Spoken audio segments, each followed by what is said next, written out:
Menu kali ini cukup simple, beli ayam seperempat 8.000, langsung aja aku cemplungin. Sebelah sini rebus air dulu untuk teh manis. Requestan Bapak Raja. Nah, ini dia menu yang bakal aku mau masak, guys. Ada apa? Tahu kan? Iya, bener banget. Aku mau bikin menu yang seger-seger. Sop ayam. Perdaunan ini pasti wajib ada dong kalau bikin menu sop. Langsung aja siapkan cobek dan ini perbumbuannya udah siap semua kan. Tinggal aku rajang-rajang biar enak kalau nguleknya, guys. Tambahin garam juga biar makin mulus perjalanan ngulek ini. Bumbu udah halus, langsung aja cemplungin wajan. Lalu tunggu apa lagi kalau bukan diosreng-osreng. Tambahin juga pala, tapi sayang banget gak ada cengkehnya, guys. Walaupun kurang 1 personil nggak apa-apa lah. Tetep bisa dangdutan. Dulu kok dangdutan sih? Ini tuh perkara masak bukan dangdutan, guys. Tuh kan semuanya udah pada nyemplung. Tambahin juga seasoning.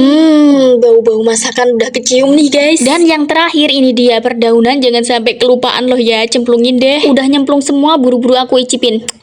Ternyata kurang asin. Nah, ternyata ada yang terakhir yang belum nyemplung, yaitu brambang goreng. Penampakan sop ayam udah mateng nih, guys. Buru-buru tuang di mangkok lalu disajikan. Sebentar.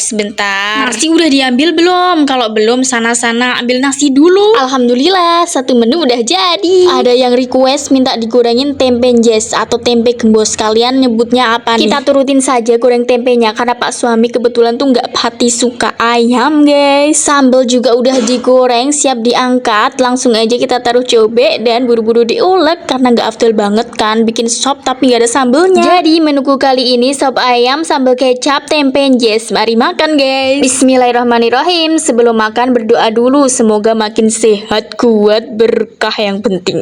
Oke lah, sampai sini dulu ya vlog aku, guys. Terima kasih ya udah nonton. Bye bye, thank you for watching. Aku mau lanjutin makan dulu, guys. Bye bye.